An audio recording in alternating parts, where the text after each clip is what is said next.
Or guests of the following program do not necessarily reflect those of the management or staff of Intercom Memphis. WMC Memphis, WMFS HD2 Bartlett Memphis. Go local on 92.9 FM ESPN. Go national on ESPN 790 AM.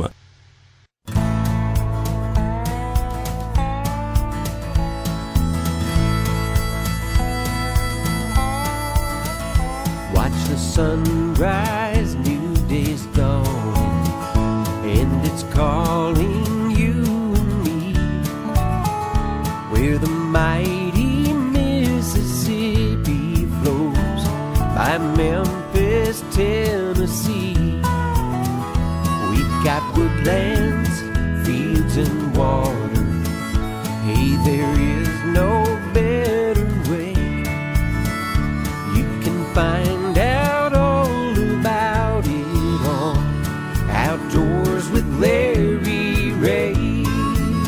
Make some time, take a family, ask a friend, but don't delay. Listen up and learn about it on Outdoors with Larry Ray. Listen up and learn about it on Outdoors with Larry Ray. Good Saturday morning. Welcome to another edition of the award-winning Outdoors with Larry Ray on ESPN 790. Brought to you proudly by the Tennessee Wildlife Resource Agency, Gaston's White River Resort, and Barton Power Sports. Now, here's your host, Larry Ray. Hey, good Saturday morning. Welcome to Outdoors with Larry Ray on ESPN 790. Talk outdoors for the next 90 minutes on this October the 25th, which is blows my mind. And we're in the last Saturday of October, which means it's the fourth Saturday of the month. And that means that Bill Cooksey joins us is the editor of the Mid-South Hunting and Fishing News. Good morning, Bill. Morning, Larry. Morning, everyone. You always look forward to this, I know, because we're going to have some interesting guests. And, of course, the fourth Saturday means double Wong. And that's Ron Wong is in with me. Good morning, Ron. Good morning, everybody. Good morning, Larry. Good morning, Bill. It's a beautiful Saturday morning, and going to try to get some fishing in today. Before I go and watch a football game tonight on TV. Just one game? Is there a game? You only watching one game today? That's all. That's all? Yeah, I got to go and feed the fish. And feed the fish. And speaking of that Ron will be back with us next week because we're kind of switching things around. I'm going to let you know early this morning that normally it'd be open mic Saturday on that November the 1st. But we're going to do open mic Saturday on November the 8th. So remember that. On November the 8th, we'll be taking your calls. I will be in the woods trying to kill that deer. I hope you get them on this the radio. Year. I hope you get them this year, and you take them to Bolivar. You just want me to where? That's Moscow.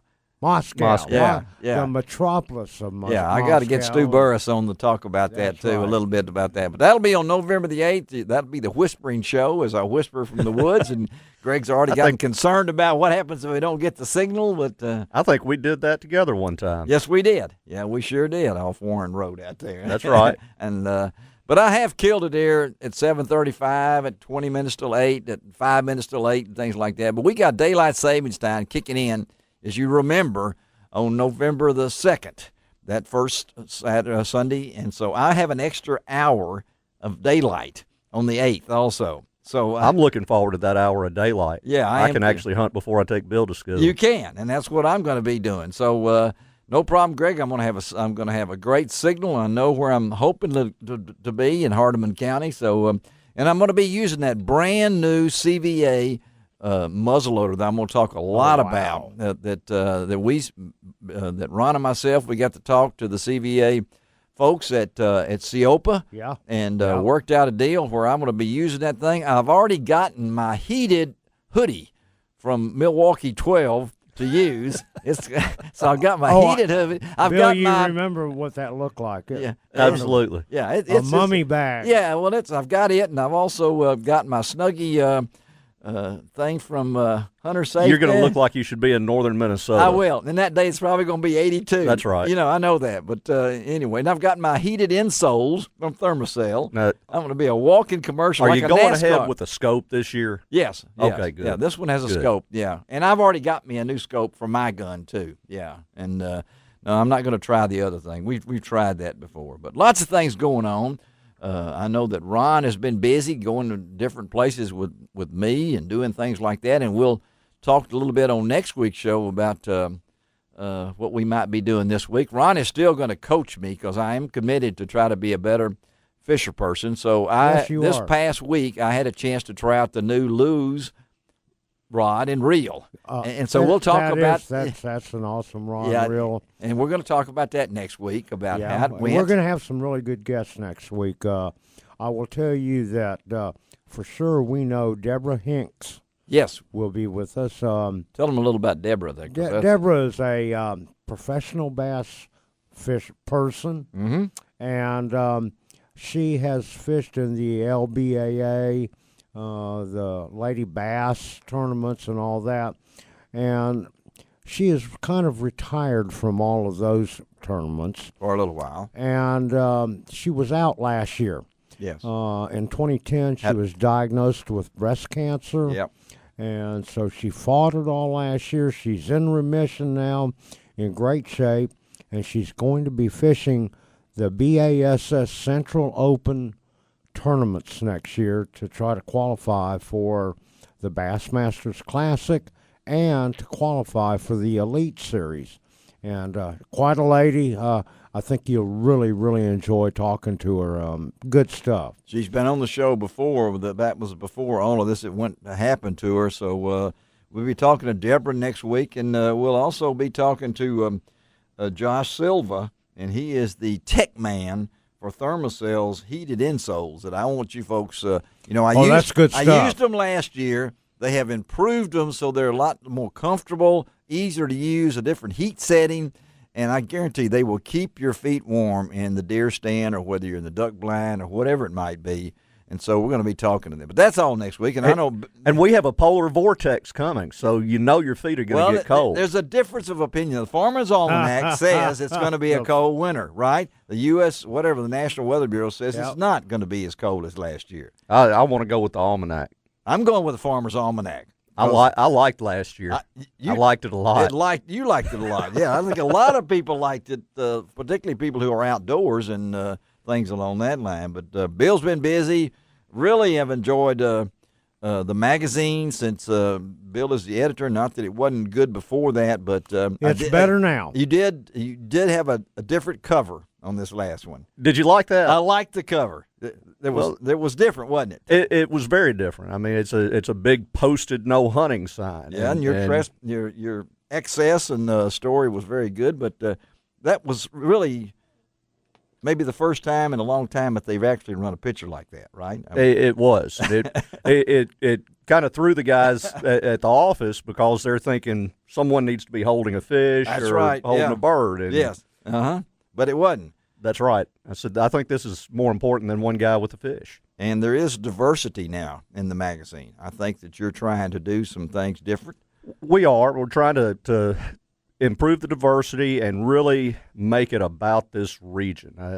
That's great. And it's difficult because people, writers like to travel and talk about the places they go, but there are plenty of magazines doing that. That's right. We got to get right back here. Well, what's the name of the magazine? Mid-South Hunting and right. Fishing News. Yeah. So that's and the Mid-South determines it gets kind of broad sometimes. What is Mid-South? Absolutely. But you draw a circle around Memphis of about 100 miles. 100 miles. That's where it is. Yeah. And that's not to say we'll never have a travel article. Oh, Maybe yeah. You may have a Biloxi. I mean, everyone here goes to the Gulf in the summertime. So that is applicable. But we're about this area, and that's what we're trying to get back to. Well, I think it's really cool, and might be one of these times that we can sit with Bill and just hash out how you do that, how you put it together, and because it's deadline time and things. Today is the deadline. Yes, it is. I got my notice. Yeah. To get my stuff in. I have everyone else's stuff done. I have to finish mine. Oh, okay. And take Bill deer hunting. And I got to get my stuff in.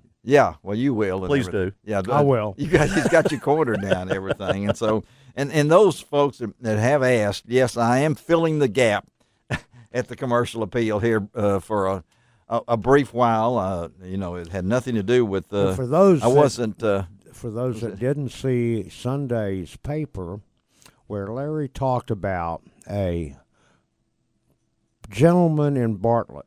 Yes. Yeah. That is such a excellent wood carver, and what it takes to carve out a duck, pretty amazing. And where he uses oil paints to make the wood so realistic when he gets through with it. Well, I wished they would have run a photograph of it, because the photograph would have been better than the story, to see that wood duck that Kerry Smith is carving to get ready to auction off on November the 8th. A wood duck flying through the woods with the limbs and everything and all the Beaver Pond Woody. Yes, Beaver Pond Woody. I've been following him on Facebook. Yeah, and so of course, in the newspaper world, that was my first story, and they had to cut it in half, but that's okay. That's part of the deal, and didn't get the picture in, but that's part of the deal. But I'm going to post a picture on OLR-Outdoors.com of the intricacy of him, what he does, and of course he's had 21 surgeries. I mean, he has a neck brace, a back brace. He's got braces on his hands. And as he says, he's a biscuit short of 300 pounds. He's a big man. And he looks like a defensive tackle. He does. He's a big guy. Or a defensive end. Yeah. Either one. And he loves duck hunting and waterfowl hunting, so he's doing this wood duck. But anyway, that was my first story. So I'm going to kind of fill the gap as the Commercial Appeal makes some changes down there that none of us like to see happen when people get laid off. And That's so right. Our good friend Brian Brasher is doing okay. But we wish him nothing but success, and I just want to help keep some kind of outdoors in the paper. I was actually ready to cancel my subscription. Well, now that we have Larry doing it, I guess you can. I'm not going to be able to do as much probably as Brian, but I will fill the gap, so to speak, and I appreciate the folks down there letting me fill the gap. So every Sunday there will be something in there. So and a lot of stuff going on as we get ready for opening day of muzzleloading season. The bow season is kind of, getting down to the end here, and some people have had success and some people have not had success, but talking about that. So we're going to spend a lot of time in today's show, as you know, with Ron here and Bill here. We'll talk a lot of fishing and hunting as we go along with the show. We got some great guests lined up. I think you're going to have a lot of fun as you listen to today's show, because you're going to learn about some new lures coming out there. You're going to learn about the Bass Fishing Hall of Fame. We're going to talk a lot about that. And we're going to talk about big fish. When we talk about big fish, the big cat quest is big fish. And I think one of the gentlemen that we're going to talk today landed a 101.5-pound catfish. I think he did, if I'm not mistaken, 101 or something like that. And he's caught a lot of big catfish. And Larry, we have an open invitation. And, of course, Bill, you can go, too. He's got a boat big enough for all three of us. It wouldn't take much for me. To go to go and catch a big catfish. That'd be awesome. And he wants to take us to the tail race of Wilson Dam, where he really, really does well, where you have a chance to catch an 80, 90, 100-pounder. Wow. We're going to talk to Larry Muse and Ken Freeman a little later. Let's take our first break of the morning, come back, and we're going to talk Bass Fishing Hall of Fame on Outdoors with Larry Ray on Sport. Excuse me, I knew I'd say that. I did. You tried hard, but ESPN it's okay. 790. You can find out all about it on Outdoors with Larry Ray. Hello, I'm Larry Ray, and for years you've heard me talk about my love affair with Gaston's White River Resort near Lakeview, Arkansas. It's a love affair that continues to grow into what I call memory makers, and there's no place I'd rather make an outdoor memory than at Gaston's. I've been a Gaston's regular for over 25 years, and one of my favorite times to visit this world-famous resort is in the fall. Fall offers some of the White River's best fishing opportunities. Whether it's for lunker rainbows or pole-bending browns, the White River has a worldwide reputation as one of the best trout streams to be found anywhere. Only Gaston's Gaston's offers you more than 2 miles of river frontage. The breathtaking scenery along the White River is a photographer's and nature lover's dream come true. Gaston's enjoying the great outdoors does not mean roughing it. Its cottages are first-rate, comfortable, and spotlessly clean. Some even have large redwood decks plus wood-burning fireplaces. And of course, there's the resort's restaurant, famous for not only its food, but its location perched over the White River. So take my advice, make a memory. Go to Gastons.com or call them at 870-431-5202. Tell them Larry Ray sent you. What kind of legacy will we leave when our days upon this earth are gone? Some of my fondest memories growing up were the times my dad took me hunting or fishing. Spending time with him outdoors was magic. I'm Don King for your Tennessee Wildlife Resources Agency, inviting you to enjoy a Tennessee outdoor adventure. Share the experience with someone you love. Whether your passion is hunting, fishing, boating, or wildlife viewing, our state has it all. Visit our website at tnwildlife.org or download our new app for your smartphone or tablet by searching TWRA on the go, and let the legacy of your outdoor adventure begin. Our legacy.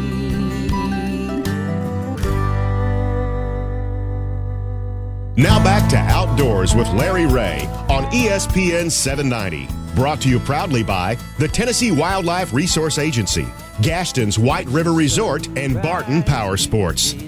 Hey, good Saturday morning. Welcome back to Outdoors with Larry Ray on ESPN 790. I know it's hard to change over from the old call letters You're that doing we did very for well, years, Larry. and I'm still throwing it in there in radio land. But, hey, we're going to talk to three guys right now that longtime friends and known them, and I know their love of the outdoors. And particularly, I want to introduce the first two guests here because they are part of a great idea, a great program, the Bass Fishing Hall of Fame.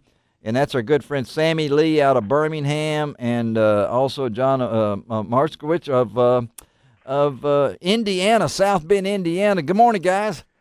Good morning, Larry. How you doing down there? Oh, we're doing great. And Sammy, I know that in your capacity, we try to put this thing together because you guys have got some big event coming up. And tell us what's going to happen on February the 19th next year. It'd be my pleasure. We will be hosting our annual induction dinner of the legendary anglers and members of the sport of bass fishing from both the manufacturing sector as well as the media sector at our induction dinner there in Greenville, South Carolina, in conjunction with the Bassmasters Classic in February, as you indicated. And I know that Mazurkowitz will echo this since he's been a longstanding member of the board of directors. I think, don't you, John, that we've got four of the greatest individuals that have ever been inducted into the Hall of Fame going in next February. Sammy, I couldn't agree with you more. And you know, the one nice thing is today we're being joined by one of them, and he's a good friend of everybody in bass fishing, and that's Don Worth. Don is obviously very well known in Tennessee and really nationwide. I mean, you know, it was a pleasure doing some of the publicity regarding the announcement. And seeing the accolades that were being thrown Don's way. I mean, I know it tickled him to all get out, and you know, and it was all his peers. It was a lot of the people in the media. Don's a longtime writer with Bassmaster magazine, along with a variety of other titles. I mean, you'll see his byline in Outdoor Life magazine and in Bass Times, and you know, he really is one of the most prolific bass fishing writers out there. So, along with Sammy and I, you get the Bass Fishing Hall of Fame's resident Yankee, and I always say they have me on the Bass Fishing Hall of Fame because, you know, as we know, there was a lot of bass fishing up here in the northern states, and we're pretty proud of that. Well, I know that. The gentleman that you guys were alluding to is our good friend Don Worth. And Don, first of all, welcome to Outdoors with Larry Ray. And again, congratulations on this honor, buddy. I know that it's got to mean a lot to you, too. Yeah, Yeah, Larry, it's really cool, and it was a huge surprise to me too. But I'm looking forward to it very much. Well, when you think about it, and Sammy, you can vouch for this, and John can too. When you're going in with some folks like Harold Allen, Bill Huntley, and Stacy King, and then Don Worth's name's in there to you. That's got to feel good to be in that class, isn't it, Don? Oh, sure it does. It sure does. Have you written about any of those guys? Yeah, and of course, Bill Huntley is a real good friend of mine for a long time, just on a personal basis. Yeah. Stacy King, I've done several articles with him for Bassmaster over the years, and Harold's one of the old-time pros back from the good old days of the BASS trail, so of course I know Harold. So to go into with these things, and Sammy, explain how do you pick these guys, and how does it the process work? I'll be happy to, Larry. And forgive me, my voice is not quite awake this morning. You really need to do this show around 12 noon to give us older guys a chance to wake up. But no, we were thinking about maybe midnight for you. Okay, I mean, that's when you come in. No, come on. So tell us about the process is really quite simple.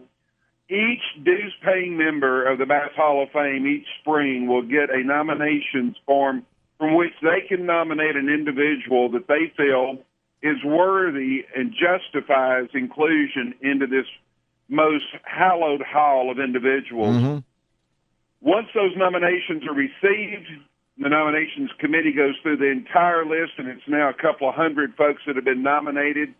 They pick 15 to 20 individuals that, because of their experience in this sport and in the industry, they feel justify inclusion and to be voted on.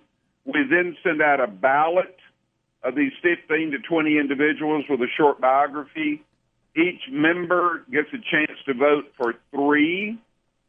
And then generally, we take the vote tabulations and include for induction the top 3. But in some cases, we have ties like we have this year, so we put 4 individuals in. And I got to tell you, Don, I know I haven't had a chance to talk to you yet, and congratulations, but, man, you rocked them and socked them on the voting. And I guess a lot of that has to do with most of us grew up in our diapers reading Harry and Charlie 40 years ago. So. You don't need to remind me how old I am. No, we weren't going to talk about that, even though I know Don wrote his first article in 1970, not 1870. That some people think I've been around that long, really? But the thing, and like I said, we're visiting here with some folks that are really special, with a special organization. That's the Bass Fishing Hall of Fame, the board of directors, and to come up. Let me, folks out there, Harold Allen. He's known as the legend. I mean, everybody knows Harold. He competed in 263 BASS tournaments. That is amazing. 15 Bassmaster Classics is amazing. Bill Huntley, as Don said, started Bumblebee Bait Company in 1967. And the guy is 81 now and still rolling strong. Right, Don? Yeah, he is. And that's he's hardcore, man. I can't keep up with him fishing. He is really. 81 doesn't seem near as old as it used to. I don't know why. I don't know why that is. And then we talk about Stacy King. Golly, 12 Bassmaster Classics, 4 Forest Wood Cups. Just an amazing guy, known as the Bass Pro. And then I get to my good friend Don Worth, who, no joking aside or anything, the Adventures of Harry and Charlie were just one of those things. Bill Cooksey, I know you're the young pup in all this right now, but you've read those, right? I have, all of it. Yeah. All of it. And then I know Ron... Because I have been reading that long. I know you have been reading that long. And then Ron Wall... I have to tell you, I have been a member of BASS since... Now, you're going age again. 70s, early 70s. Mm-hmm. And I think I still have, and I know I have, every issue of Bassmaster magazine. Wow. Well, then you got a lot of Don stories, I can tell you that. I've read every one of them and love them. And I have to tell you, one of the other inductees is Stacy King. Yes. And what a gentleman. Had the opportunity to spend some time in a boat with him up at Table Rock Lake. A true gentleman.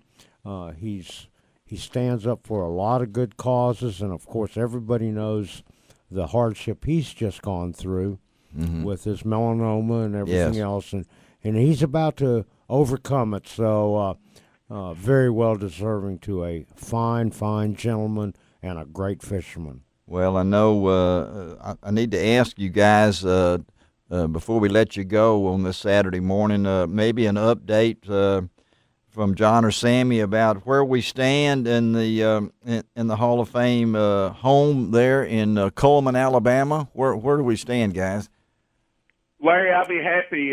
John, I know you can chime in on this as well since you're in charge of publicity for us. But just a couple of days ago, we had a grand opening, or ribbon cutting, appropriate term, for the new interchange in Coleman, Alabama, which will be the doorway leading to the Bass Fishing Hall of Fame. We are right in the early stages of our capital campaign.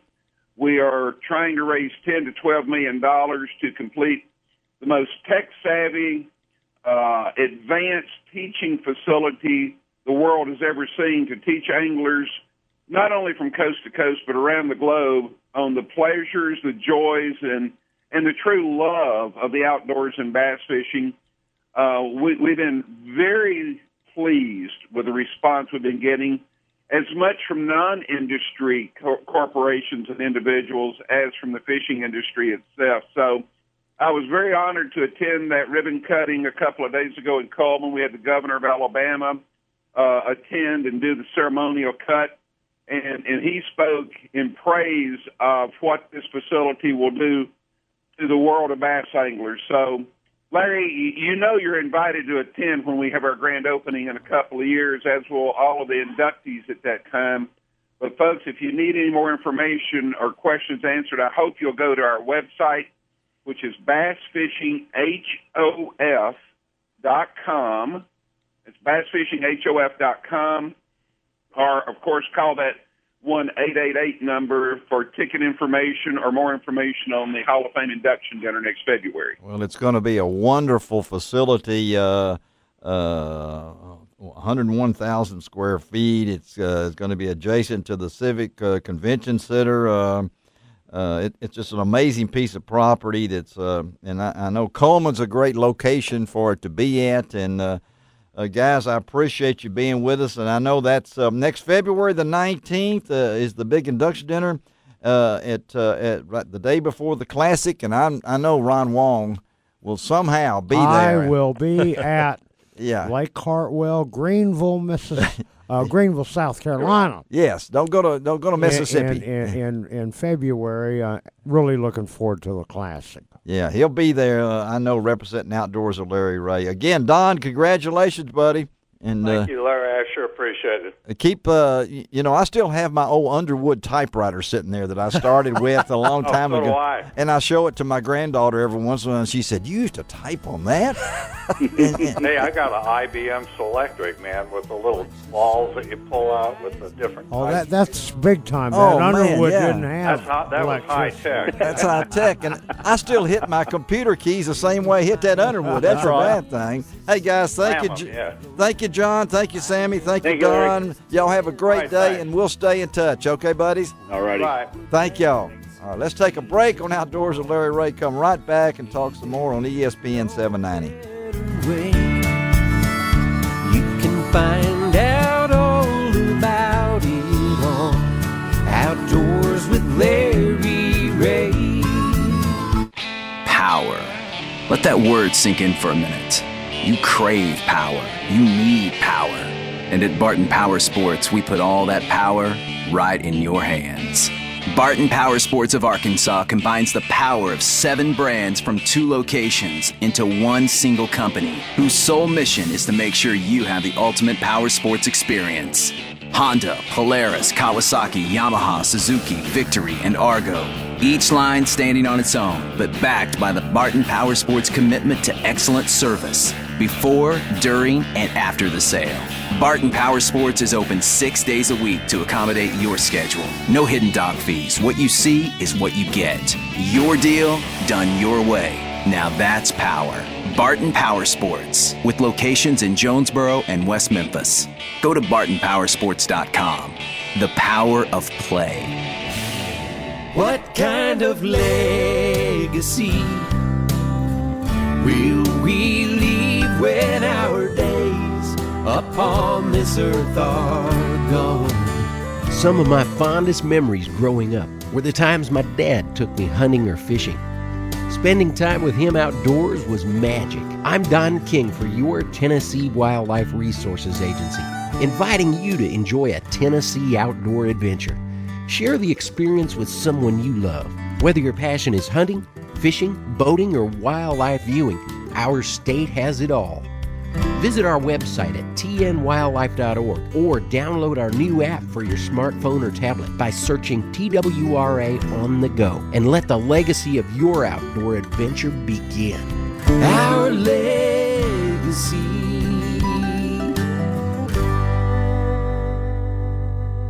Now back to Outdoors with Larry Ray on ESPN 790. Brought to you proudly by the Tennessee Wildlife Resource Agency, Gaston's White River Resort, and Barton Power Sports. Hey, good Saturday morning. Welcome back to Outdoors with Larry Ray. We talk outdoors every Saturday morning on ESPN 790 here in Memphis, Tennessee, and really appreciate John Merkowitz and Sammy Lee and Don Worth talking about the 2015 Bass Fishing Hall of Fame inductees. And I know this young man is coming up after us, has started a career that has been really amazing in what he's done in a short period of time. I mean, 17 top 10 finishes in the BASS, 54 tournaments. That's not bad in 54 tournaments. Over 2,000 pounds of fish he's caught. He's been a guest on Outdoors with Larry Ray several times. Hails from Knoxville, Tennessee, over there in East Tennessee, and that's our good friend Ott Defoe. Good morning, Ott. Good morning, Larry. How are y'all doing? Oh, we always love to talk fishing on Outdoors with Larry Ray because Ron Wong just sitting over there just biting at the bit, you know. I mean, Good morning, Ott. Yeah, how are you doing? I'm doing great. He'd rather be in the boat right now with you if he could. So, well, that would be awesome, and I got to tell you something. First of all, congratulations on qualifying for the 2015 Bass Masters Classic. Won't be a long drive for him, shouldn't it? There at Hartwell. Yeah. And look forward to seeing you there, and hope you do well and represent Tennessee. I appreciate that, and I appreciate on the congratulations. Yeah, it's making the Classic is what we all shoot for at the beginning of the year, you know. Mm-hmm. So very, very glad to be in. This will be my fourth one. Very glad to have made it, and looking forward to Hartwell. Should be a lot of fun. Oh, I know he can't wait to get over there and everything. We're talking to Ott Defoe, our good friend from over at Knoxville, Tennessee, a 2015 Classic qualifier. And I know Ott, I was thinking back, and most people, or a lot of bass fishermen, Ron has been working on me forever, and he's going to keep trying till I'm 80. You know, to try to help me. And longer if necessary. And longer if necessary and everything. It'll be longer. Before we, that was Bill Cooksey of the Mid-South Hunting and Fishing News adding his final description of the morning. But, I know that you started, your dad, Bud, got you kicked off at a very young age. You competed in your first tournament in your pre-teens, if I'm not mistaken. Yeah, so pre-double digits, I was actually 9. Yeah, that's amazing now, and I know when I look back at it, you're getting close to that magic number of 30. Yeah, you're a pup, oh buddy.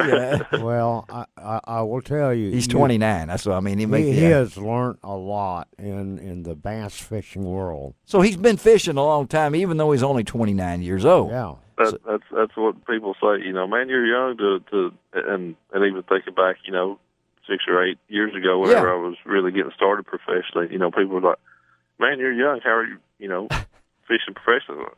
Well, even then, I've been fishing for 10 or 12 years, you know, fishing tournaments. Yeah, so I mean, it's the experience that counts. And so we want to talk to today because our good friends at Terminator have come up with some new baits, and I know, Ron, can ask you the technical questions. I want to ask you, I love the names of them. Here I go again. Yeah. I love these names. Larry Cotton candy. Loves hot the olive. name of colors. Yeah. I love those. So you ask him, Ron, about what's going on. First of all, Terminator's been around for a while. Yeah, we were talking and about really, that. They are the first premium, or what I classify as a premium spinnerbait.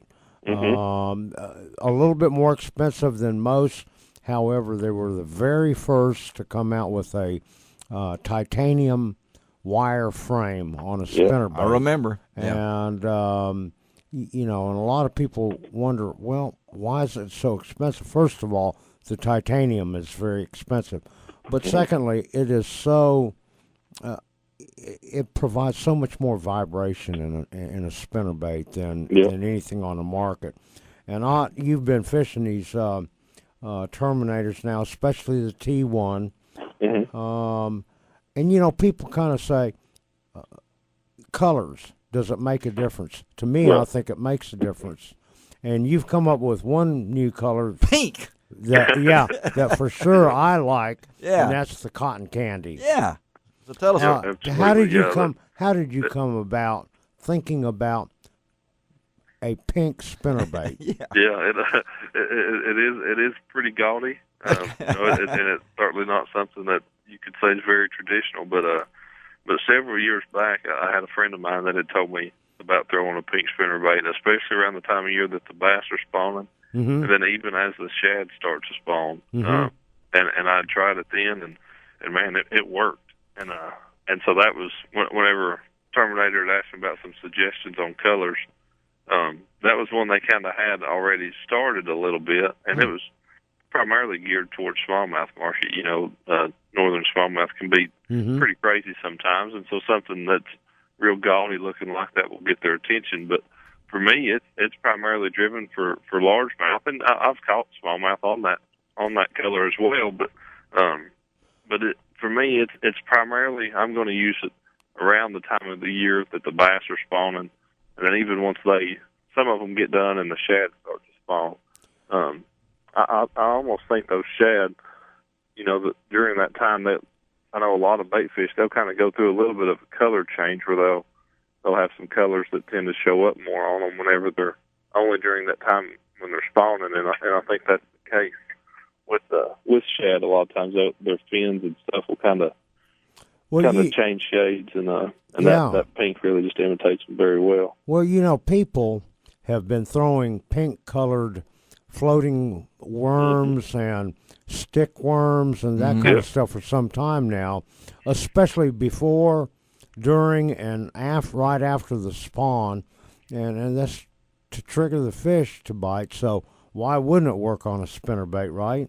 Yeah, exactly. And that's actually what I do a lot of times with it, is I'll take a pink floating worm and use that as the trailer. So, just to give it a little bit of added action. But with those power pole skirts, it's kind of got a built-in trailer there as well. So absolutely, you can add it, or you don't have to. It's not really necessary, to do that if you don't have one handy, or if you don't feel like you want to add the weight and the restriction that it adds in the water. But yeah, no, it's man, I've had some tremendous days with that spinnerbait around the spawn. And there's a couple of other colors that you came up with. We got to talk about hot olive. I mean, that's blueback herring. No, I'm a hot olive fan already. Hot olive. Don't you like hot olive, Bill? Yeah, it takes you back to the old days in Italy, right? It does. That's right. Right. Yeah. That or Popeyes. Yeah, that's right. That's the right. olive oil. Popeyes. Olive oil, and everything. Yeah. Think about the spinach and that color of spinach. It's right on. It's right on. But no, for me, I've always been a fan of a crankbait. A crankbait with a green back and on a shad type pattern. And kind of that dark green, a lot like what the Smash is in the Ice Ink in the DT lineup. It's got a green back and then kind of pearly white sides. Man, that green, it imitates bait fish really well, because once they actually get in the water, you pull them out, they're kind of gray or nearly a black back. But once they're in the water, and that light hits them, a lot of times it'll kind of lighten that up, and it appears to be more green. So it's dark enough that it gives the profile, but it's not so dark that it makes it really just like it has to be there.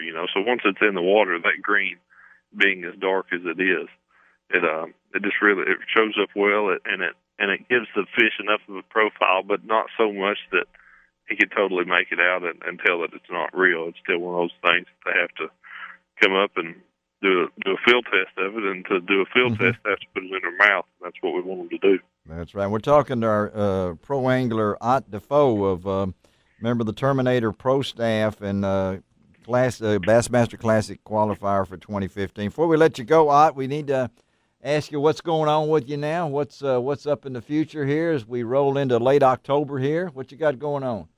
Just I actually been fishing some around home, fishing some of the rivers and stuff we've got over here in East Tennessee. We've got some really good ones, and spending some time on those, fishing, taking my little boy a lot. And, that's awesome. He really likes to get out and go torture them a little bit. And we've done some crappie fishing, and we've been up there crappie fishing a day or two. And so you're fishing even when you're not supposed to be fishing. Exactly. And actually, I've got a new tracker boat. And, I'm a aluminum boat guy. I love aluminum boats. And this time of year fishing in these rivers, that's what you got to be in. And I'd sold my other tracker and got a new one in, and it's up getting those are some really, really fine boats. Well, I know Ron. I have to tell you, Ron can't wait to see you over in at the Classic and next February and everything. And we want to wish you nothing but success. And again, we'll stay in touch. Got a lot of fans over here in the Memphis area, Ott, so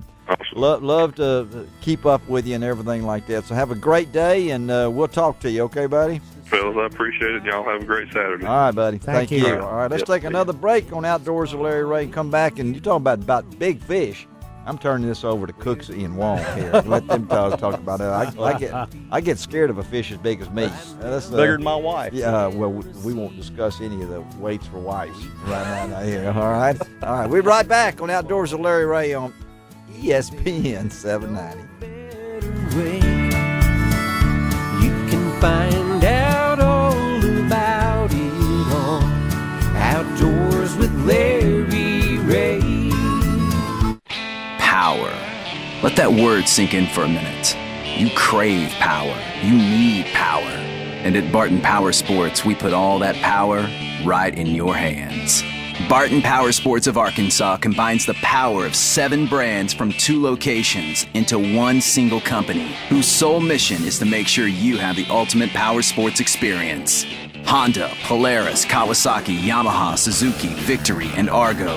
Each line standing on its own, but backed by the Barton Power Sports commitment to excellent service before, during, and after the sale. Barton Power Sports is open 6 days a week to accommodate your schedule. No hidden dog fees. What you see is what you get. Your deal, done your way. Now that's power. Barton Power Sports, with locations in Jonesboro and West Memphis. Go to bartonpowersports.com. The power of play. Hello, I'm Larry Ray, and for years you've heard me talk about my love affair with Gaston's White River Resort near Lakeview, Arkansas. It's a love affair that continues to grow into what I call memory makers, and there's no place I'd rather make an outdoor memory than at Gaston's. I've been a Gaston's regular for over 25 years, and one of my favorite times to visit this world-famous resort is in the fall. Fall offers some of the White River's best fishing opportunities. Whether it's for lunker rainbows or pole-bending browns, the White River has a worldwide reputation as one of the best trout streams to be found anywhere. Only Gaston's offers you more than 2 miles of river frontage. The breathtaking scenery along the White River is a photographer's and nature lover's dream come true. Gaston's enjoying the great outdoors does not mean roughing it. Its cottages are first-rate, comfortable, and spotlessly clean. Some even have large redwood decks plus wood-burning fireplaces. And of course, there's the resort's restaurant, famous for not only its food, but its location perched over the White River. So take my advice, make a memory. Go to Gastons.com or call them at 870-431-5202. Tell them Larry Ray sent you. Now back to Outdoors with Larry Ray on ESPN 790. Brought to you proudly by the Tennessee Wildlife Resource Agency, Gaston's White River Resort, and Barton Power Sports. Hey, good Saturday morning. Welcome back to Outdoors with Larry Ray on ESPN 790. This is Larry Ray. And talking to you each and do every Saturday morning, our 14th year on the air. Greg Ratliff is our show producer. Ron Wong, Bill Cooksey sitting in the studio with me again this morning.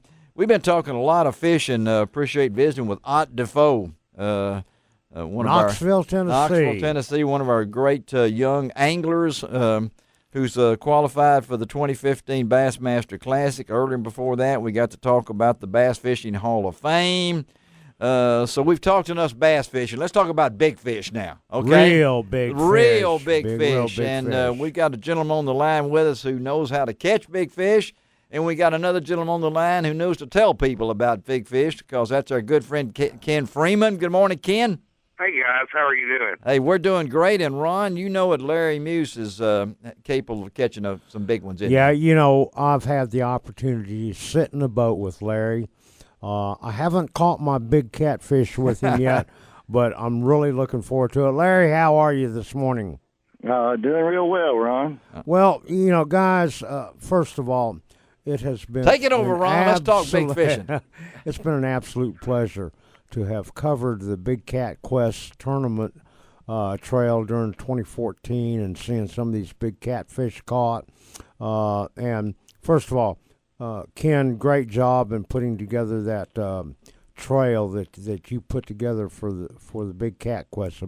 Bass, Bass Pro Shops. The Bass Pro Shop Big Cat Quest. Right. And Ron actually was one of our winners this year at the banquet for Media Coverage Award, winner of the year for us. Yeah, we wanted to. Thank you. I appreciate you recognizing Ron, because there's really three of him. You don't really know that they're triplets. Well, there are three Wongs out there. The three Wongs don't make a right. So I have been very adamant about taking this radio show and coming on this Saturday morning, because after Ole Miss finally won a game against Tennessee, I figured I was going to get brashed. Oh, here we go. I wasn't even going to bring that up. It's already been brought up by Cooksey here several times and everything. But no, hey, Ron is a special guy, and I don't know how he does what he does, but I appreciate you guys recognizing Ron, and because he works hard and he loves what he does.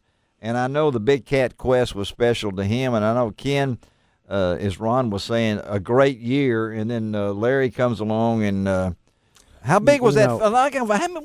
How big was the biggest fish you caught this year, Larry? I think the biggest one that I put in the boat this year weighed 89 pounds. 89 that's pounds. That's pretty good size. He had a 101-pounder, though, one time down. He did. A couple years ago down the Wilton. Yeah. Larry, you know, this is the second year in a row you've won Angler of the Year for the Bass Pro Shop Big Cat Quest. First of all, to win it one time is hard enough. Against the competition that you're going against, when you talk about going against the Massengale boys, Phil King and Tim Haney, Bill Dance and Jason Aycock, and all of these great catfishermen, Jeff Dodd. But you are so consistent in what you do and how you do it. Do you have a method to your madness? Well, I've always said that the angler that pays the most attention to small detail is going to come out on top, on an average. And I try to pay small attention to everything that I do. I mean, great attention to all the small details, everything that I do, and that helps. One thing I think is probably an edge is when I was just a kid, my old Granny French told me, said, them fish are just like birds. Watch these birds and see what they do, and them fish will do about the same thing. And she's exactly right. And when the water goes falling, them fish will go down and go deep, and when the water starts back up, they come back up and they scatter. And, they may run 20 miles, and a lot of times whether I win the tournament or not, I'm usually in the place where it's won. And that's the first thing you got to do is get where it's going to be won before you can win it. Granny French, I like that. That's where he learned all of that, and it's on his boat. Yeah, and that's pretty amazing. But you think of you're going for big fish, but it's small details that count. Oh yeah, that's exactly right. Every hook's got to be tied right. every setup's got to be right. Them catfish are just like a big bunch of catfish is just like a flock of sparrows in the backyard. You walk around the house, if one of them sees you, they're all gone. And the same way with them big catfish. If you spook one, you spooked them all. But Larry, you talk about the small details. Going all the way down to the hook that you use a Daiichi hook, probably the sharpest circle hook there is that you can use for catfish. And then you do things like a lot of people use braided lines for catfishing. And right. You told me that, 65-pound test is almost good enough, but 80 is better. And that's that kind of small detail that you're talking about. Yeah. Tell our listeners why the difference between using 65 and 80-pound test braided line.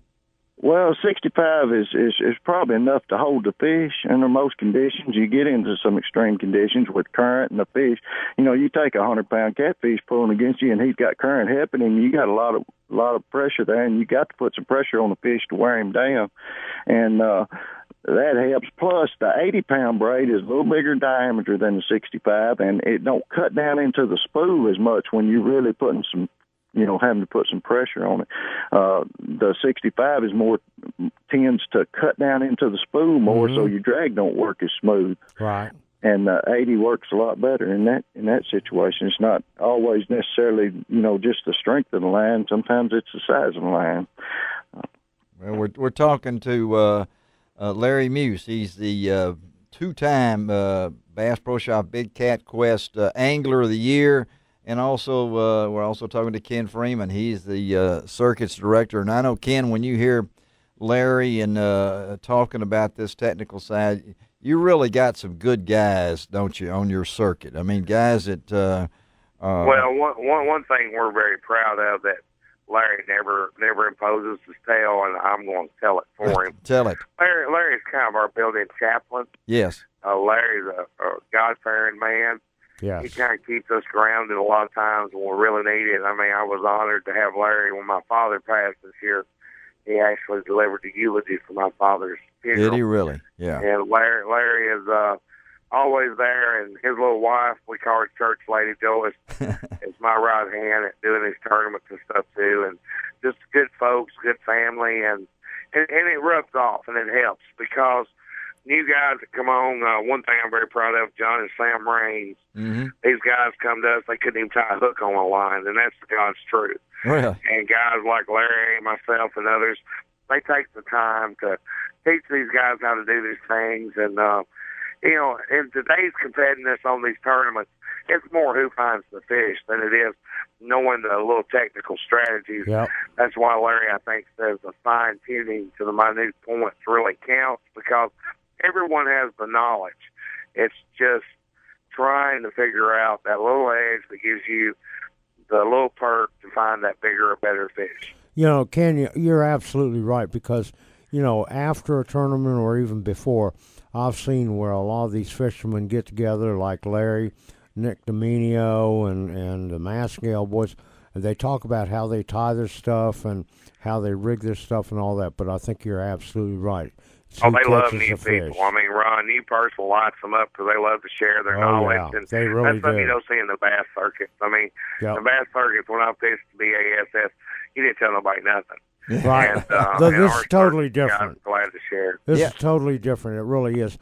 Ken, talking about catfishing and the Bass Pro Shop Big Cat Quest, 2015 is shaping up, or you're in process of putting together. Can you tell all of our listeners some of the places you're going to be going next year? Well, some things that's going to be exciting to me this year is in Richmond, Virginia, we always have a 200-plus boat shootout on the James River. We're going to be going to Maryland also this year up on the Potomac. Wow. We are working on a possible stop in Arizona this year. We're also going to be going to Texas where we see 300-plus boats every year in a shootout over there. And, we're hoping we're going to have this thing that looks like something over in Egypt opening pretty soon in Memphis. Yeah, that's right. We're looking for a 2015 national championship, maybe coming back to that area. Wow, that would be great. And that's we're talking to Ken Freeman of the Big Cat Quest. And Larry Muse. And before we let you guys go, Larry, tell our listeners what kind of boat you got, because that boat is important to you guys. Oh, yeah, I'm fishing out of a 24-foot Sea Arc Pro Cat, and it really does a job. There's several good catfish boats out there, and other manufacturers make them. I chose this one. They were really one of the first ones to come out and really fit our needs. And there's some other folks that's making some boats. I mean, they're all good, and I don't want to knock anything. You don't never know what you're going to be fishing out of next year. And but mine's a Sea Arc, and I'm well pleased with it. That's a 24-foot. Yeah, he said 24 foot. And I got to tell you something. I've been in it, and out on the Mississippi River. Yeah, it is a nice ride on it. I guarantee. Yeah, it is that. Well, guys, they build a fine boat. Tracker builds a fine boat. You can find over at your Bass Pro Shops there in Memphis. Yep. There's a lot of great boats out there. Well, I know it takes a boat, but it takes somebody who knows how to handle it and knows how to fish at the same time. And I know that's why Larry has Dino. Really? Okay. All right. Larry. Yeah.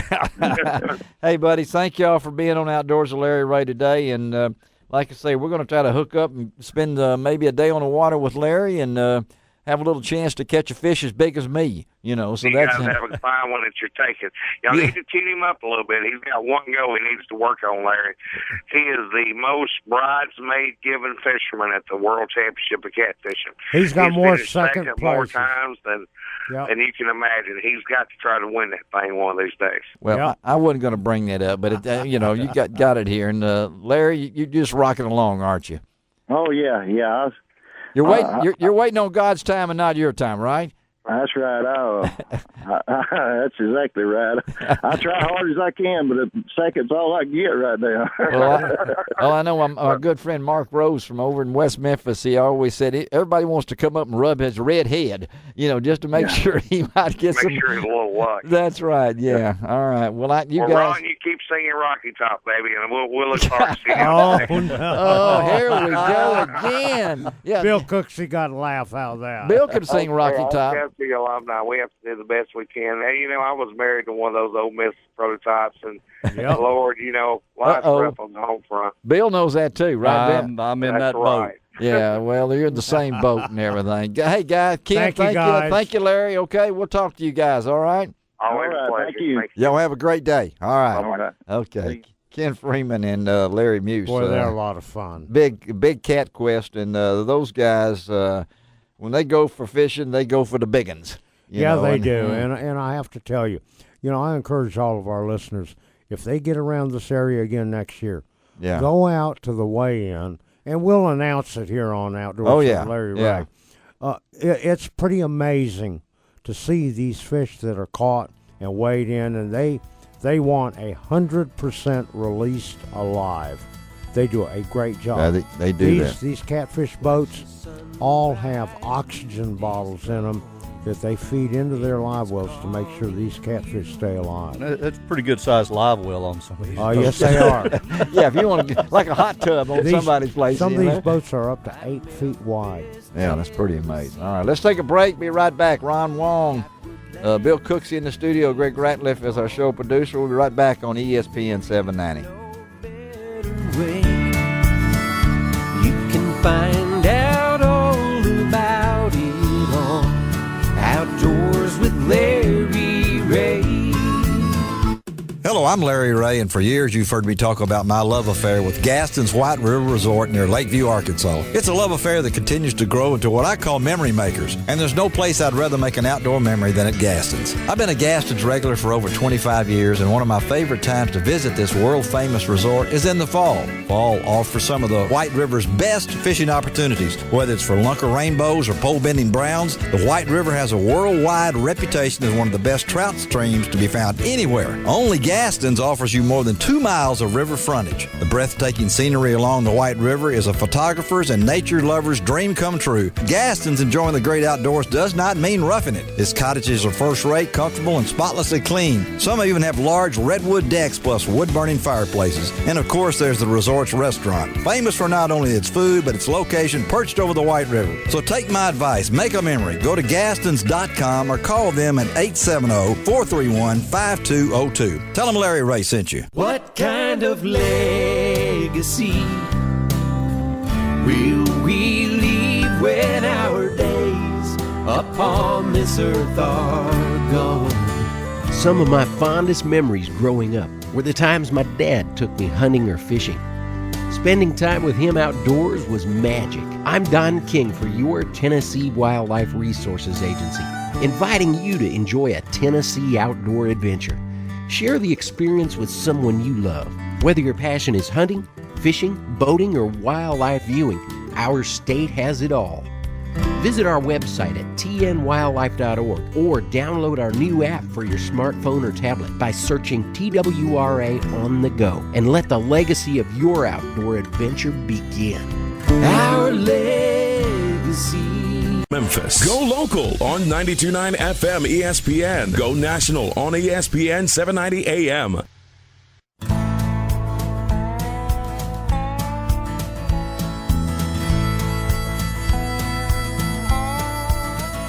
Watch the sunrise, new day's dawning, and it's calling you and me. Where the mighty Mississippi flows by Memphis, Tennessee. We've got woodlands, fields, and water. Hey, there is no better way. You can find out all about it on Outdoors with Larry Ray. Make some time, take the family, ask a friend, but don't delay. Listen up and learn about it all Outdoors with Larry Ray. Listen up and learn about it all Outdoors with Larry Ray. Good Saturday morning. Welcome to another edition of the award-winning Outdoors with Larry Ray on ESPN 790. Brought to you proudly by the Tennessee Wildlife Resource Agency, Gaston's White River Resort, and Barton Power Sports. Now, here's your host, Larry Ray. Hey, good Saturday morning. Welcome back to Outdoors with Larry Ray on ESPN 790. Boy, we're having fun as we do every Saturday morning on this, the last Saturday in October, which is hard to believe. And if you don't think it's a pretty time to be over in Arkansas and be on the Little Red River, then there's something wrong with you, because this is prime time to not only have a great experience and look at the scenery and everything, but also brown trout. Yeah, they're starting to do their thing. Get ready thing for it. And our man Billy Lindsay from Lindsay's Resort on Little Red River is on with us right now for his monthly report. Good morning, Billy. Hey, good morning, guys. Is October not fun time? Oh, let me tell you something. If it gets any better than it is right now, I don't know how it happens. I mean, it is absolutely not dead gorgeous here on the Little Red River. The weather is perfect. Isn't it, though? Yeah. It's just everything about it is and Ron's right. The brown trout are starting to move. Things are starting to happen. We're probably still a couple of weeks away from really being full-blown into the spawn, but we're getting really close, and the fish are there.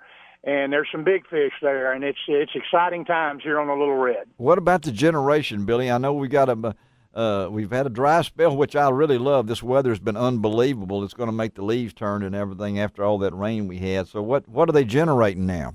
Very, very little, guys. Okay. I mean, fishermen. It's fly fishermen's heaven over here right now. All right, I'm digging it. Yeah, Mid-South fly fishers are this is their time. And everything. Absolutely. Listen to me, guys. You need to be loading up and heading to the Little Red and getting out there, because when we've had generation, it's for the most part been real late in the afternoon, and it's been very minimal. Mm-hmm. Lake level is down, probably 8 feet below pool. They've done that intentionally because they're doing some work on the dam at this time. Oh, okay.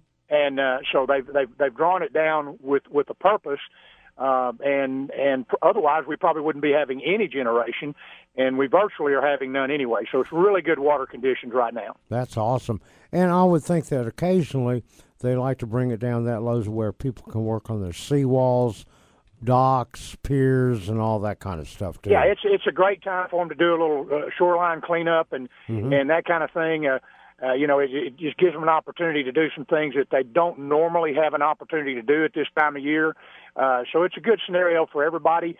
Plus, it lets a lot of new growth come on the lake shore, so it makes great cover for the spring spawn for fish on the lake. Yeah, but let's get back to trout fishing because that's what I love. I thought you were going to talk about food. Wait a minute, I was trying to stay away from food. Okay, well, you can't stay away from food when you think about. But of course, when you think about Lindsay's Trout Resort, you got to think food. You do. I think food. Because, I'm sorry. Yeah, but Lindsay, I'm thinking big articulated streamers right now. Lindsay is quite a cook that they have over there at the Pot of Gold. All right, get on back to the fishing then. Okay. All right, Billy, what's going on? Ron's got a question there. But with the brown trout starting to get ready for the spawn, there's still a lot of good rainbows to be caught, though, right? Oh, absolutely, Ron. There's and when the brown trout start, when they're in pre-spawn, it seems to impact all the species of trout, and not just the browns, but it kind of has an impact on all of them. All of them get to kind of hustling a little bit. Mm-hmm. These browns kind of get on a little feeding frenzy, and particularly the males, they're trying to get in there and prep things, and it's just really, really a great time to spend some time on the river. I'm going to tell you something. Even if you're not a fisherman or not a fly fisherman, just to get out there on those shoals and watch and look and see some of the fish that come into those shoals. When these brown trout, you see a 15-pound brown trout jumping up out of the water and turning sideways and slapping, trying to break egg sacs loose and things. That's pretty exciting stuff. It really is. I'll have to take my anxiety medicine, right there. When I see that right there, my shirt starts quivering and everything. Billy, tell them how to get in touch with you guys over there. Absolutely. They can go to our website at lindsaysresort.com. There's also a link to our website on Larry Ray Outdoors website. Or they can call us toll-free at 800-305-8790, and we'll help them get reservations or set up with a guide or whatever they're looking for. We can do it any way they want to do it and get them ready for a little R&R on the Little Red. All right, Billy Lindsay, thank you, buddy. We'll be talking to you, all right? Tell everybody hello for us, all right? Will do. Thanks, guys. All right, Billy, have a great day. All right, Billy Lindsay from Lindsay's Resort on the Little Red River. And right from Billy Lindsay, we go to, is it possible that we have her on the line now? We do. Where's her music? Oh, Greg forgot that we don't have the music. Greg, let's say. And Greg is feeling bad about it, but that's all right. No. I was going to sing it, but no, I don't think I will. Please don't. Let's not, Bill. You guys at least ought to hum or something. Oh, let's say we want to keep a few listeners. Yeah, really. Yeah. What? How's that go again? Hey, we got Marty Marbury on the line from West Tennessee. Yeah, Marty Marbury from West Tennessee Tourism, and we always love to talk to Marty, and particularly this time of the year. There's so much going on in late October here. The colors are beautiful. All the pumpkins are out there. Else but get in your car. Get in your boat, get whatever it is, get out and enjoy this beautiful scenery and weather we are having. Fall has finally hit. Well, it's that good time of the year, so start rolling, girl. What we got going on? I saw you were there was a Marty Marbury sighting in Mississippi, if I'm not mistaken. So they let you go across the state line? Come on now. So I did, and you know what? It was amazing. I went down to Greenwood, Mississippi. Yeah. Give a shout out to Greenwood. It was amazing. I've been there. Some great food at Lusco's. Yeah. I knew we had to talk about food. Yeah. All right. Well, let's roll in. I'm going food. Well, let's roll into Tennessee now. We got it up in Paris, Tennessee tonight. Head up there for the Spooktacular. Get out your hot Halloween costume. Come and check out the spooky contest. They got games, fun, prizes, caramel apples, and more. Okay. So bring the kids because I love this. Down on Main Street, they have trick-or-treat at the downtown shops. Ooh, okay. And if you can guess the weight of Pumpkin Patch Pete, you win the grand prize. Wow. Okay. That's all in Paris. And then if you can't get to Paris today, the rest of this month at Discovery Park in Union City. Wonderful place. Go up there and they have the Pumpkin Village. Let me tell you, they have created a pumpkin paradise. That's all I can say. It is not to be missed. Wonderful and on place. The yes. 31st, Larry, Yep. I know you've got your costume Yep. laid out. I always wear it. He does. Yeah, I've got it on now. I don't doubt it. I don't doubt it. So go on up. They're having a Halloween costume as well. Okay.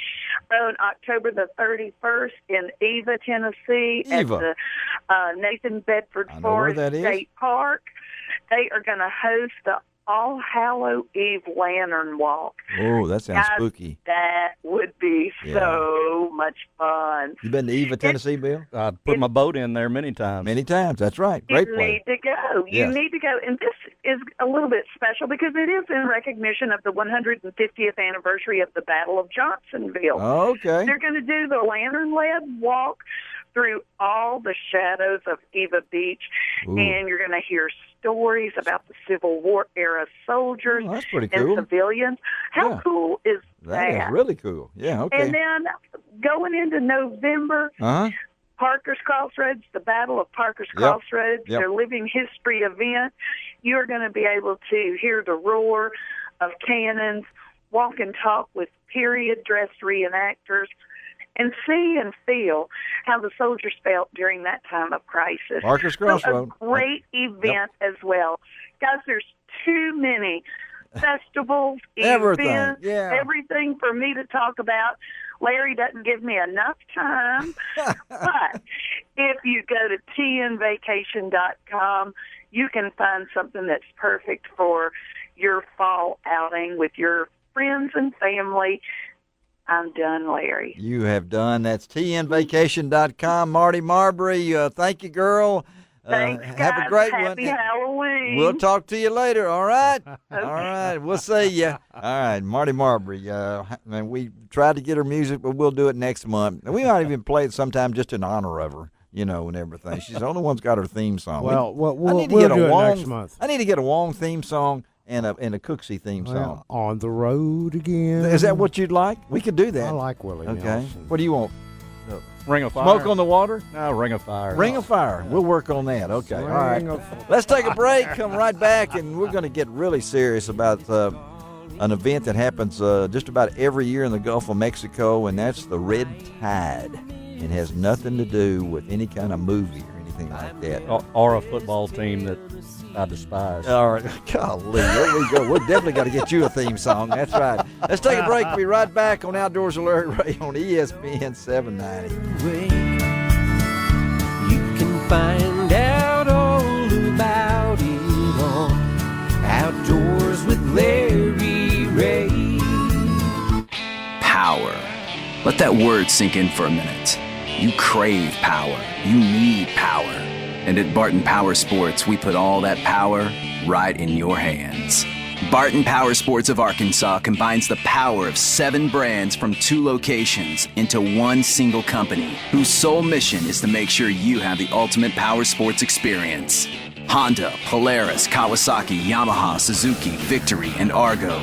Each line standing on its own, but backed by the Barton Power Sports commitment to excellent service before, during, and after the sale.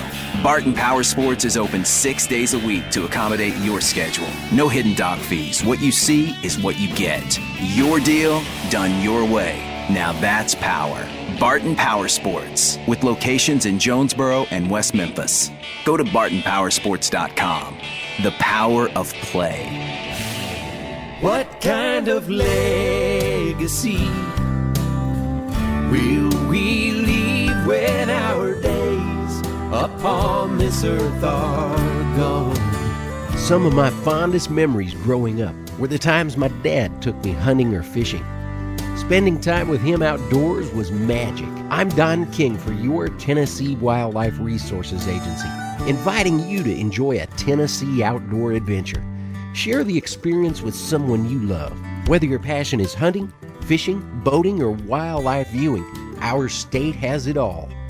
Visit our website at tnwildlife.org or download our new app for your smartphone or tablet by searching TWRA on the go, and let the legacy of your outdoor adventure begin. Our legacy.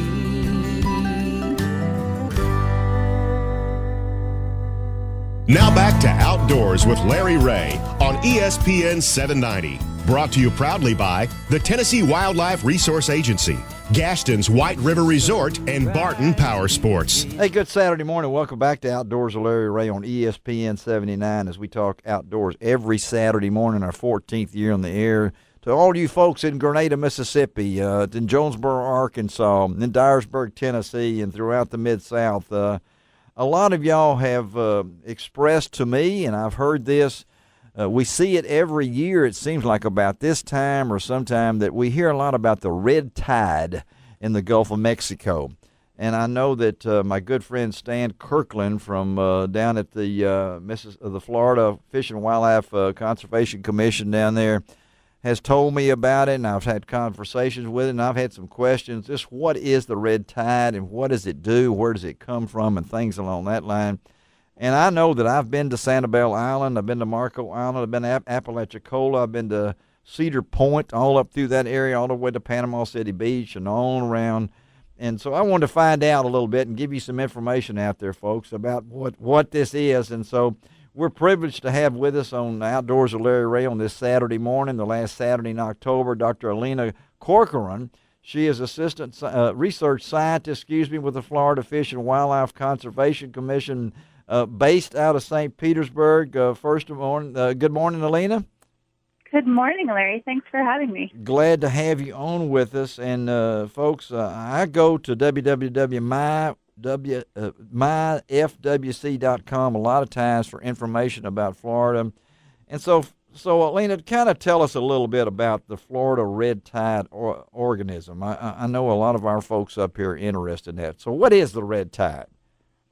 Sure. The Florida red tide organism is a naturally occurring microscopic plant. And okay. Most organisms like this, these microscopic plants or algae, are really great for us. They serve as the base of the food web, and they actually produce half of the oxygen that we breathe every day. Huh. But some of these algae, like the Florida red tide, Karenia brevis, it produces a rather potent suite of neurotoxins, and so it can cause negative effects for fish and wildlife as well as for people. And it's a yearly occurrence, right? It is a yearly occurrence. Yeah, these what happens is the organism is normally present at very low concentrations throughout the Gulf, but every year, typically late summer, early fall, the organism grows or accumulates in much higher levels than normal. And we call that a bloom. And these blooms actually start offshore in the middle of the Gulf, and they can be transported near shore along the bottom with currents. And so when they pop up on shore, that's when we notice their effects, particularly on us and then on fish and wildlife. How big will a bloom get? It really depends on the year. This year we had a bloom that we first detected in July offshore of Hernando County, and when we were first able to see it in satellite images, we saw that it was quite expansive. It was over 100 miles long and 50 miles wide. Yeah, so this was a big one. But sometimes they can be smaller, and really the size of the bloom is not necessarily related to the impacts we feel on shore. So sometimes we can have big blooms that really we don't notice necessarily in terms of kills or other effects, and then other times we can have very small blooms that can be catastrophic for fish and wildlife populations. Well, let's talk catastrophic. You mentioned the word right there. That's a big word. Yeah. So what are the dangers of red tide? So I mentioned that the red tide organism produces a suite of neurotoxins, and these toxins affect the central nervous system of organisms that have vertebrae, and so they can paralyze fish and marine mammals. A few years ago, we had a bloom down south that took up residence in seagrass beds where manatees were feeding, and that bloom resulted in widespread mortalities of the Florida manatee. Wow. Okay. So the purpose of the things is on humans. I mean, what's the effect on humans? Right. So on humans, the neurotoxins can affect us in two ways. The first way is that the toxins can actually be kicked up in sea spray. And so if there's an onshore wind and there's a bloom in coastal waters and those toxins make it up into the air, when we breathe those toxins, we experience respiratory irritation. So asthma-like symptoms, coughing, sneezing, watery eyes, a runny nose. And for most people, those symptoms are temporary. So if you leave the beach within a few hours, those symptoms will subside. But for people with chronic respiratory conditions like COPD or asthma, those symptoms can be more severe. So respiratory irritation is the first route, and the second route is that the toxins can accumulate in shellfish. And if we eat contaminated shellfish, then we can become ill with a poisoning syndrome called neurotoxic shellfish poisoning. Wow. And are you able to detect that? I mean, when someone may get shrimp or whatever it might be, I mean, is there a detection way to determine if a shrimp has this? Yeah, let me just step back a bit, though. And when I say shellfish, I mean bivalves or mollusks, so clams, clams, oysters. Okay. The other fish that we call shellfish without shells, they're not included in this category. So it's clams. I'm really talking about clams and oysters, scallops. Well, I love them all. So absolutely, yeah. So when it affects that, and so when we're familiar with jellyfish. And the consequences of jellyfish. Is the red tide is it worse? I mean, does it affect more things than jellyfish? I'm sorry. Does it affect jellyfish? No. Which one's worse, jellyfish or the red tide? I don't know, Larry. That's like comparing apples and oranges. Can I go back to your question about shellfish? Yeah. So for detection, we actually work really, really closely with the Florida Department of Agriculture and Consumer Services. So we test both water and shellfish, and the Department of Agriculture will close shellfish harvesting areas if there's a threat of red tide. Okay. So since we've instituted that program with the Department of Agriculture, we've had no human illnesses associated with legal harvest of shellfish in Florida. So that's really good news for folks that harvest shellfish, and it just means they should look up harvesting areas before going out to harvest. Well, it's just an amazing story, and a lot of folks on national news keep up this, and people have told me that this year's bloom is maybe the biggest since 2006. Is that right? Is that close enough to that? Yeah, that is right. It is the most extensive spatially, and we're actually just starting to see another bloom down south off of Sanibel Island. Oh, so really? Hot off of the presses. Yesterday, we just confirmed our first.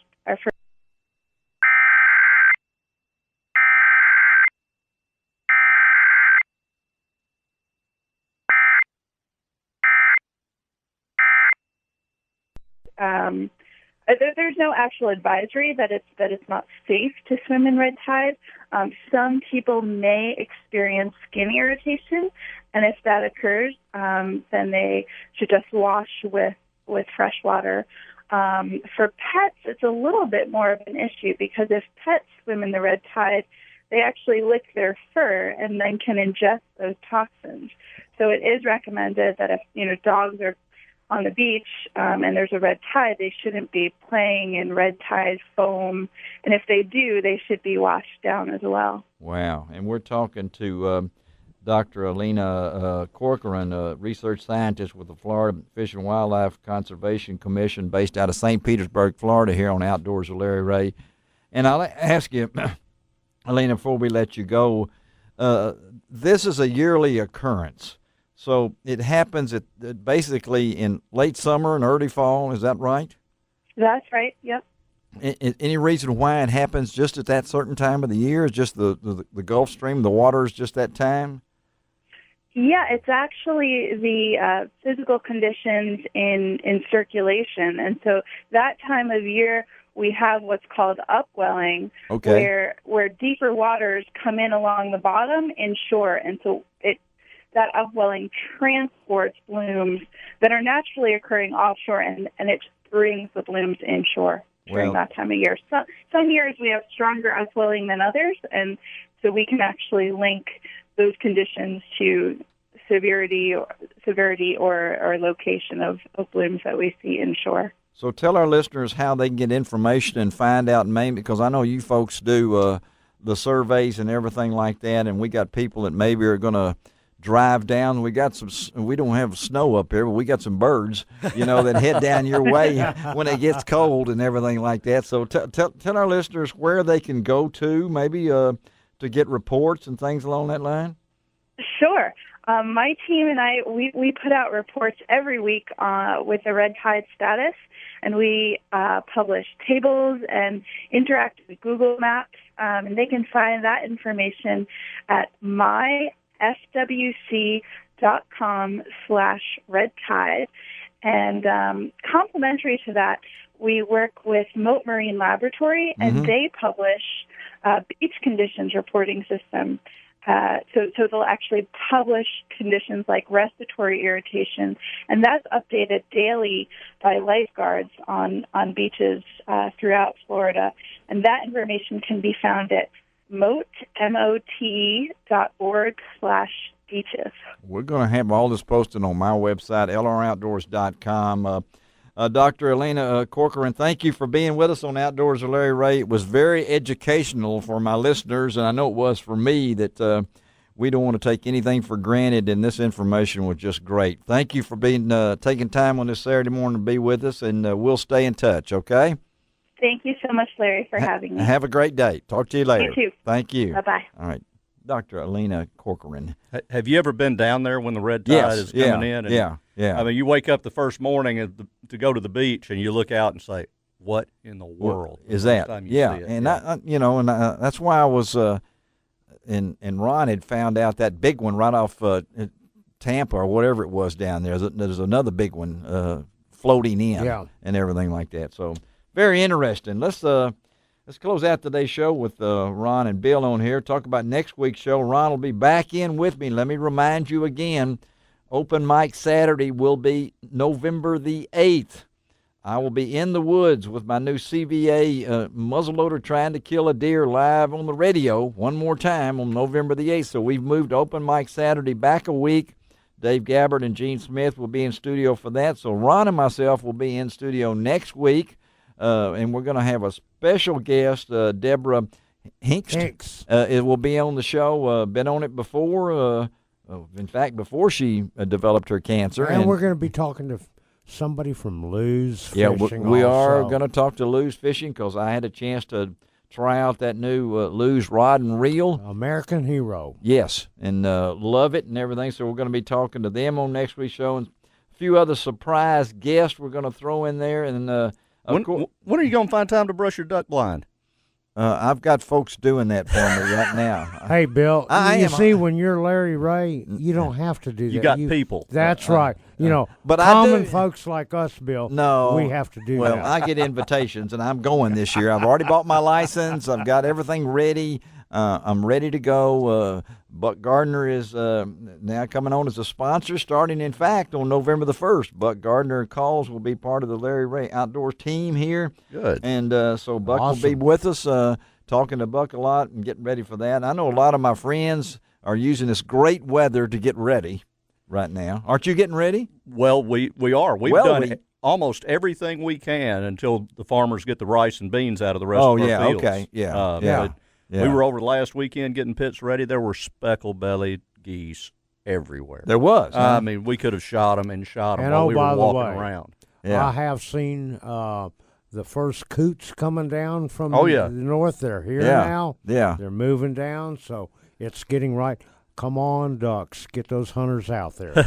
He wants the hunters, and when the black powder folks get out there and everything like that. But that's on next week's show. Ron and myself will be in studio.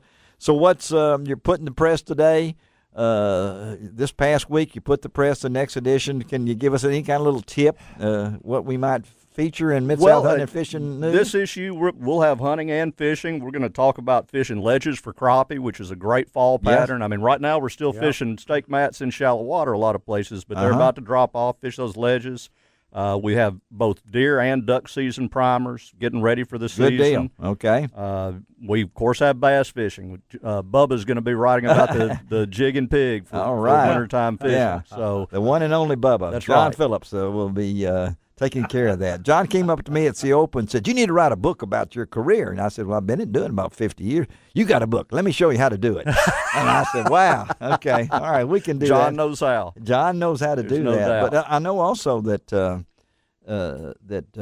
you welcome photographs from folks. Absolutely. Please. That's one thing. Your hunting and fishing photos, send them in. We love to get them. And of course, we have every month we have a $50 gift card from Bass Pro for the best hunting and best fishing photo. Or I say best, it's the one we think is best. They're all good. I guess. But and then once a year we give away a $500 gift card. Well, that's on the Mid-South Hunting and Fishing News. And also, let me quickly, before we get out of here, don't forget, on October the 30th, the Germantown Cordova Sportsman's Dinner for Ducks Unlimited.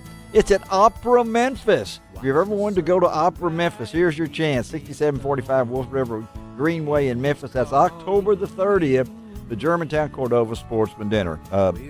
Bill, thank you for being with us. Thank you. Enjoyed it. All right, Ron Wong.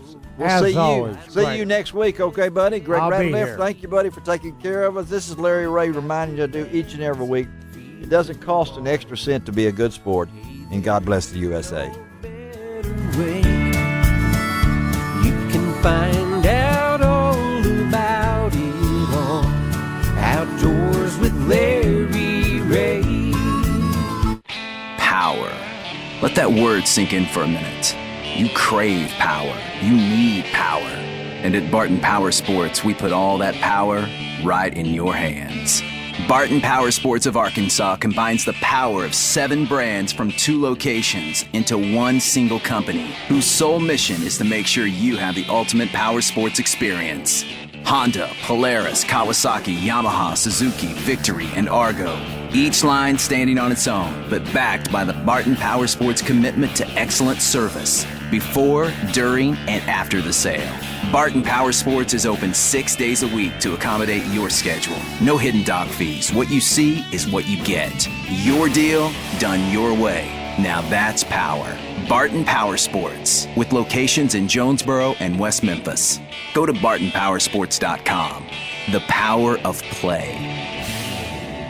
Hello, I'm Larry Ray, and for years you've heard me talk about my love affair with Gaston's White River Resort near Lakeview, Arkansas. It's a love affair that continues to grow into what I call memory makers, and there's no place I'd rather make an outdoor memory than at Gaston's. I've been a Gaston's regular for over 25 years, and one of my favorite times to visit this world-famous resort is in the fall. Fall offers some of the White River's best fishing opportunities. Whether it's for lunker rainbows or pole-bending browns, the White River has a worldwide reputation as one of the best trout streams to be found anywhere. Only Gaston's offers you more than 2 miles of river frontage. The breathtaking scenery along the White River is a photographer's and nature lover's dream come true. Gaston's enjoying the great outdoors does not mean roughing it. Its cottages are first-rate, comfortable, and spotlessly clean. Some even have large redwood decks plus wood-burning fireplaces. And of course, there's the resort's restaurant, famous for not only its food, but its location perched over the White River. So take my advice, make a memory. Go to gastons.com or call them at 870-431-5202. Tell them Larry Ray sent you.